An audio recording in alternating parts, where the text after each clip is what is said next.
The headlines. Gibraltar's women scored their first competitive goal in Bulgaria this evening.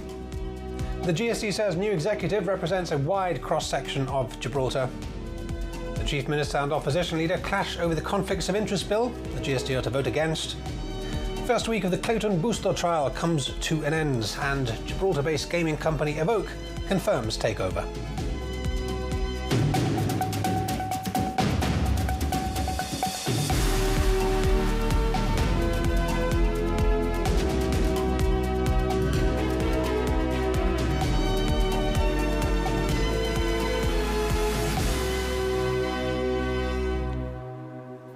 Good evening. Thanks for joining us. The GST voted in its new executive at last night's AGM, although the new members have still not been made public. Party leader Keith Asopardi told GBC the new executive was made up of a good cross-section of Gibraltar, representatives from all sectors. News editor Christine Vasquez highlighted this executive's importance, seeing as it will be the one in place at the next general election. Absolutely. I mean, we hold our party elections every 2 years. It's incredible how time passes. This is going to be the executive that, as from today, will be in place when the general election is called, and it will be the executive that selects the candidates for the next election. And therefore, a very important moment of democracy, internal democracy for the party. Tell me how it works for the GST, because do you have to be in the executive to be able to stand with the party at the elections? No, you don't. You have to be a party member for a certain period of time to offer yourself for candidature. It then gets assessed by the party executive. People get shortlisted and so on. But look, the important first aspect, which is today, we need to have the internal democracy done. Elections are held every 2 years. It's done in 2 rounds. Every party is different, of course. We do 2 rounds, first in March and now at the AGM. And at the end of tonight, we will have the executive in place, and the next meeting of the executive will take place on Monday, and it will be the new executive in place for the next election. But you're not actually going to say at this moment who the executive is? Well, we will communicate the results in our press release that we will issue after tonight, and it'll be clear who will be on the executive, and we will do so also and confirm the results of the motion to confer life membership on Daniel Feetham, together with releasing part of the vision of change that we set out today when I spoke to members. And that life membership on Daniel Feetham, what exactly does that mean? Well, it means that he will sit, if the motion is approved, he will sit on the executive as a life member. There are different types of membership of the executive. There are elected members of the executive.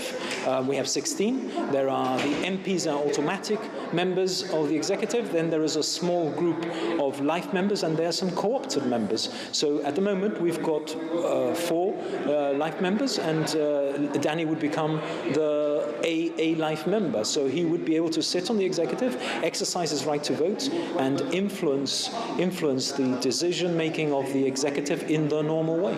And actually be able to stand?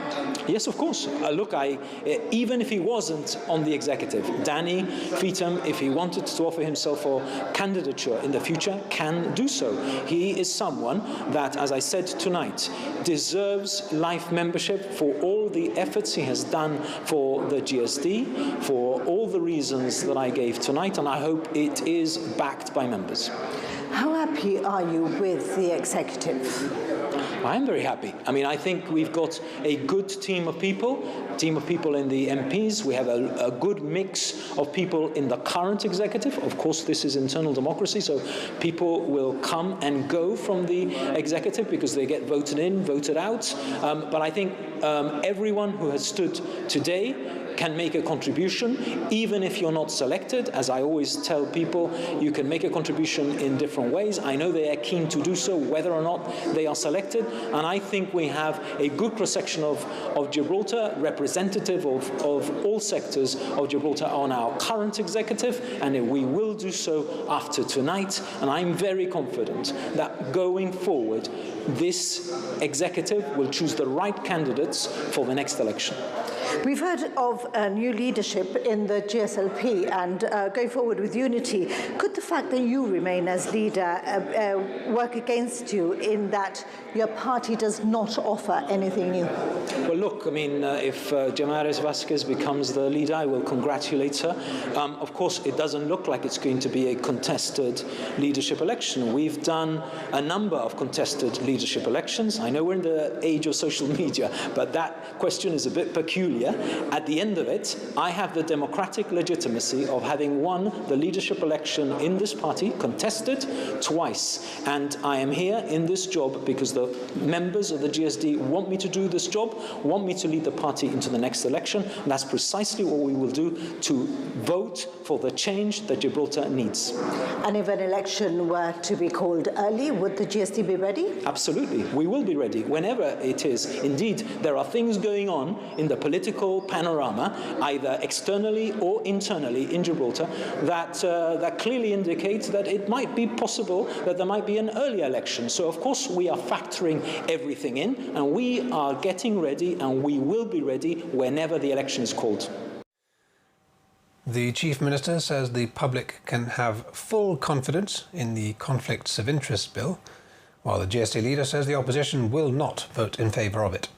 Speaking on last night's Viewpoint, Keith Asopardi described the proposed legislation as inappropriate. However, Fabian Picardo claims the bill is stronger than the Canadian model because it enshrines the 7 principles of public life in law. The question is, do you go for something that is very pointed and tells you when you have to act in a particular way, or do you go for something that is more principles-based and is therefore potentially wider and therefore more effective because it captures the substance of the behavior that you want to deal with rather than just dealing with the form that the sort of behavior might manifest itself? Well, there were grey areas that Sir Peter Openshaw identified, and in my view, that was not what the inquiry was about. In my view, in certain instances, what was happening in the inquiry was that it was being turned into a political witch hunt by Mr. McGrail's lawyers, principally against me, perhaps others, but principally against me, failing to understand in the way that they were presenting the case for the purposes of seeking to be persuasive for their client, that indeed conflicts of interest had been very properly addressed in the context of what was happening there. How much confidence can the public have in an independent act? Because you control a lot of the levers. Yeah, or whoever has your role. Full confidence. Full confidence. Full confidence.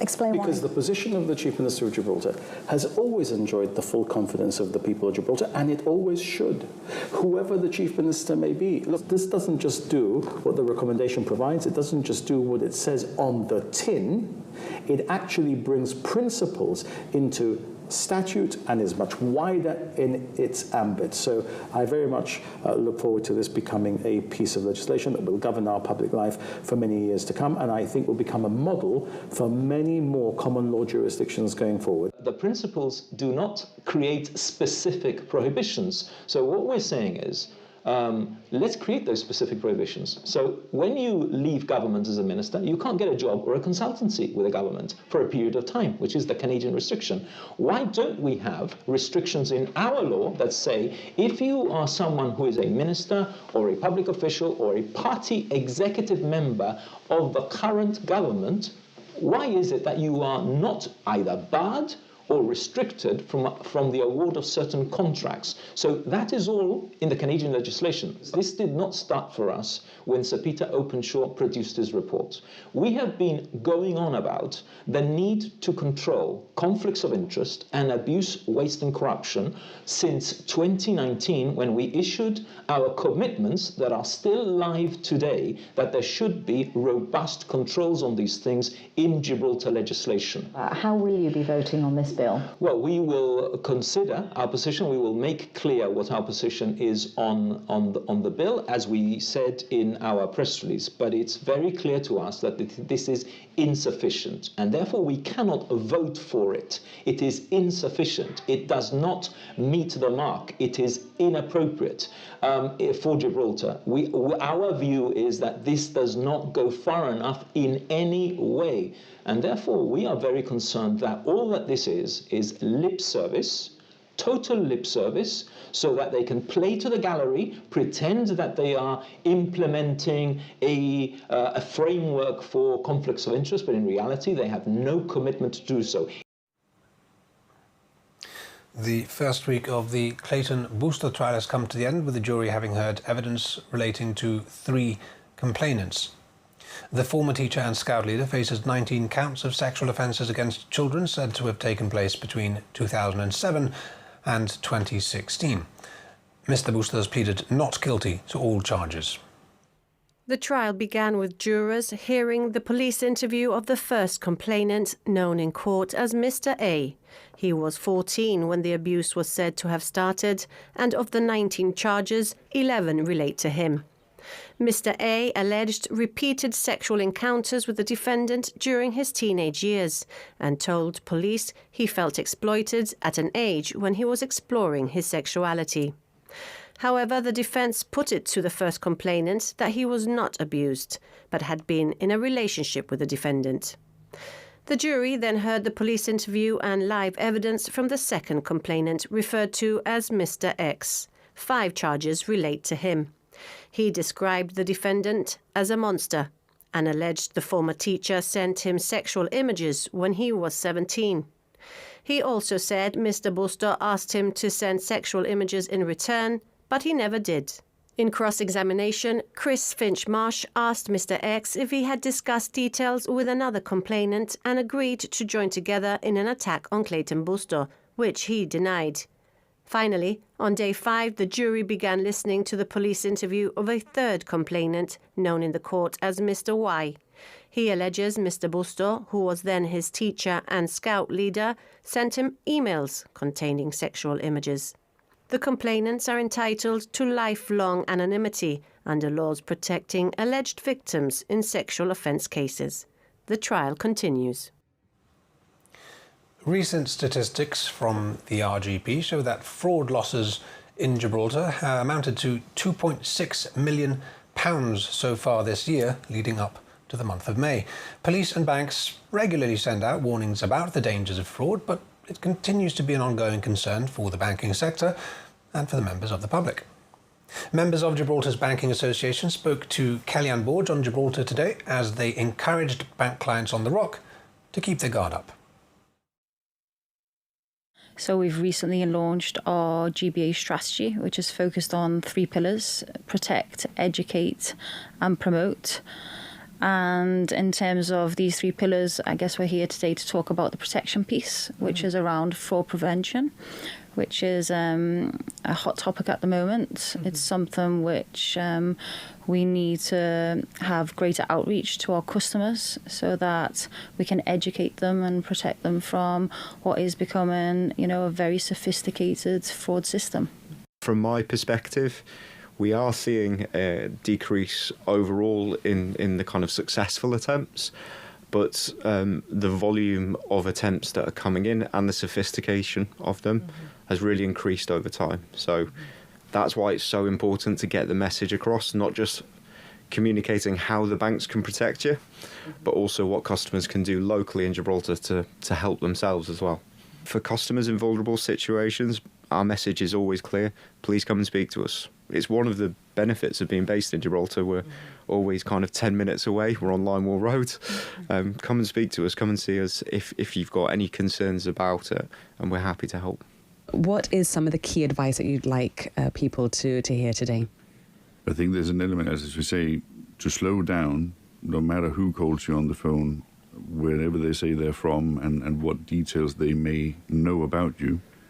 Slow down, because it's the key thing that can actually put off the scammers from going forward and gives you a chance to actually reflect on whether this makes sense or not. And I think just following on your demographic question, this again, it can happen to anyone. And obviously, as Pete says, there are vulnerable clients that are potentially more exposed, but anyone could fall for a scam because they get caught whilst picking up their kids from school, and it's an inconvenient time, and you may get distracted. And again, as I said, when you hear fraud, the alarm bells go off. And again, that's why it's just so important to slow them down more than anything. When we look at the data of when most people get contacted, it tends to be at really inconvenient times, and that's on purpose.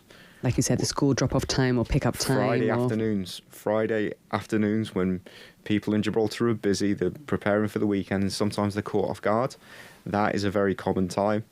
Holiday season. Holidays. Season is definitely one of the most vulnerable times for customers because they're busy, preoccupied, packing the suitcases. Fraudsters know this. So perhaps on Christmas as well, when stresses are high in a way. Exactly. So I think when you're busy and when you're preoccupied, I think that's when you need to have your guard up the most. There's a big part of this which is also around creating fear for the customers. So that's why it's important. We talk about it through our Safeguard Gibraltar campaign, but really focusing on pausing, verifying who you're speaking to, and making sure that as a customer you are clear that you're being contacted from the bank and not from a scammer, because that fear and that real intimidation tactic to act now is a key pressure factor that these scammers use in order to be successful with them. And the key message is that your bank will never ask you to disclose these passwords, your PIN numbers. If you feel pressured, if you don't recognise the number, our message is very simple. Don't disclose, hang up, and call back your bank using a verified number. Gibraltar-based gaming company Evoke has agreed to a £243 million takeover by Bally's Intralot, the Greek lottery and gaming operator. Bally's has extensive international operations, including an office in Gibraltar. The deal follows months of discussions after Evoke, which owns bookmaker William Hill and the 888 online casino brand, launched a strategic review following the UK rise in gambling tax.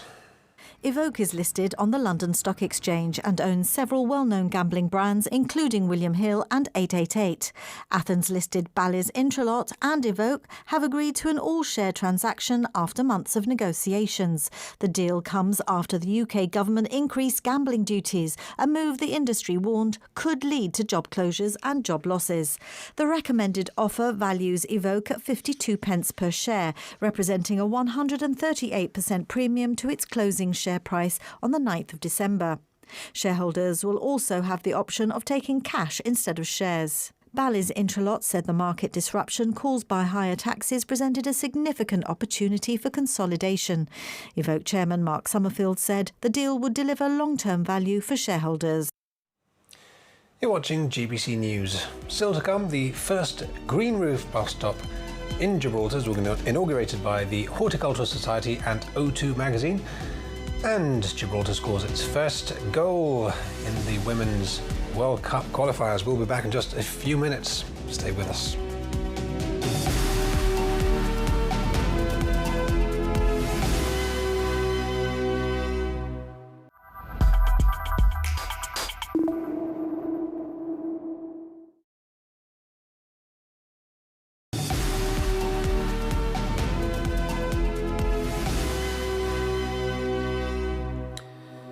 Welcome back. The Rock's first green roof bus stop has been inaugurated by the Horticultural Society and O2 magazine. It's the first of a series which will hopefully be rolled out after the summer.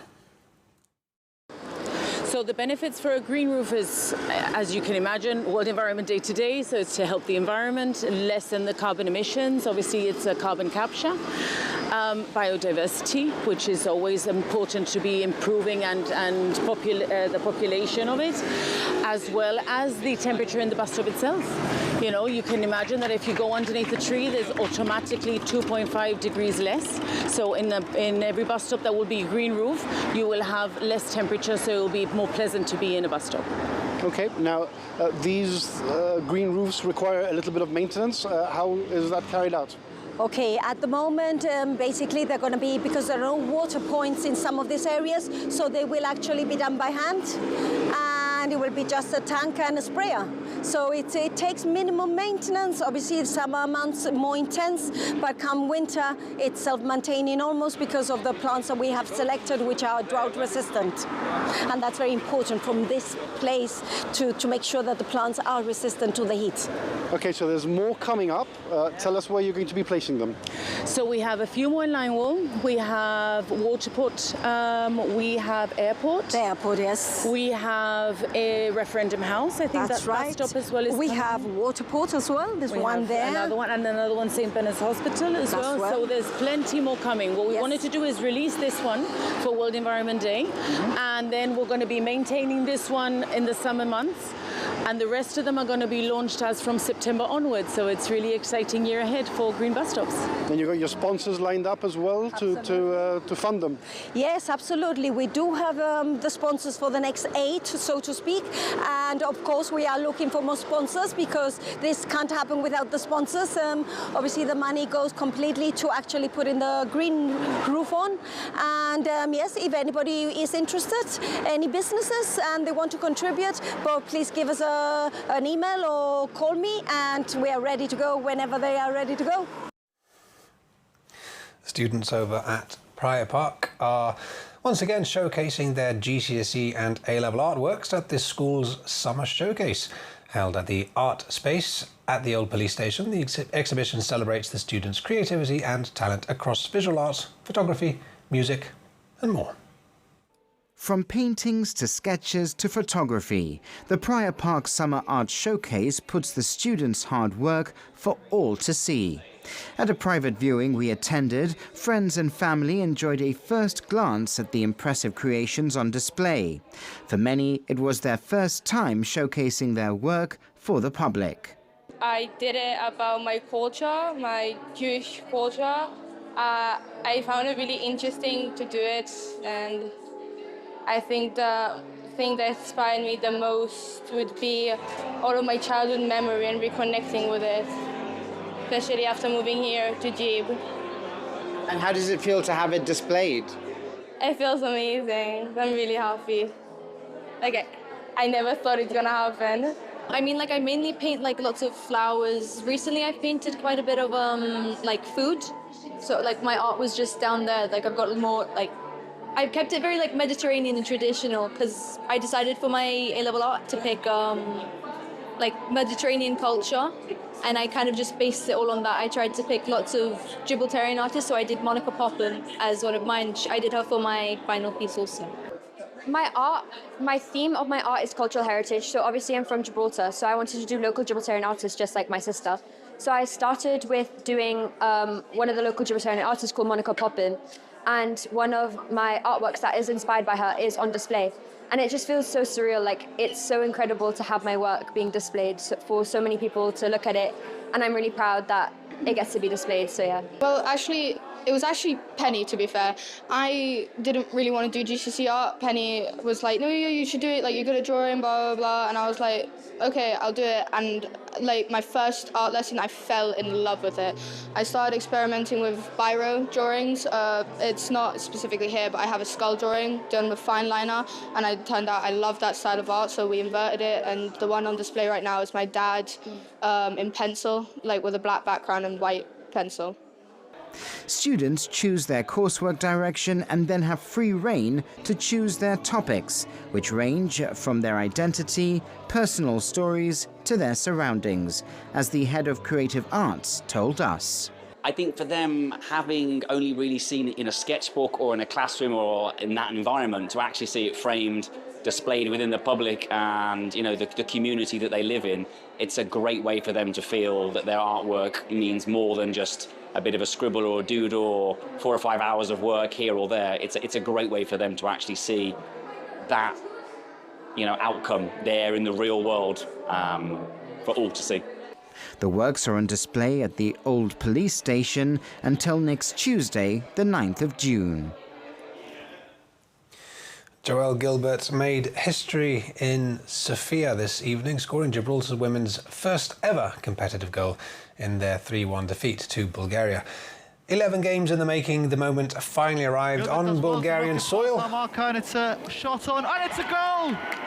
And it was Gibraltar's most capped player and all-time top scorer who delivered a landmark night for a side competing in their first ever World Cup qualifying campaign.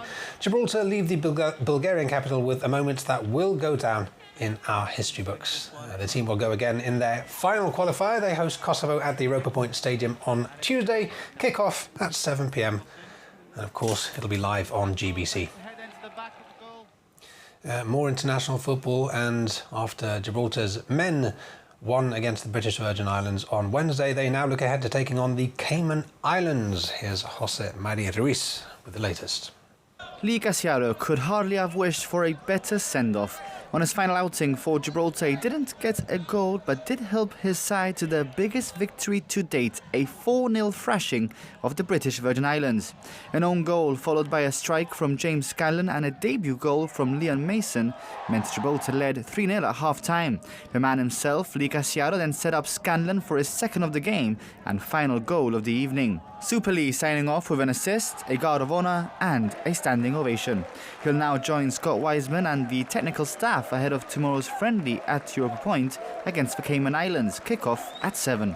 We have to enjoy these moments. We know they don't come few and far between. I think it's 10 over our 100 and something games that we've had victories. This is another one to it.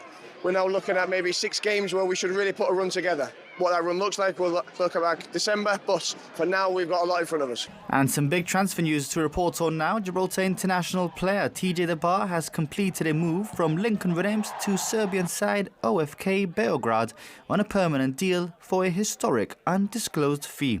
The 26-year-old forward enjoyed a successful season with the Red Imps, competing in the UEFA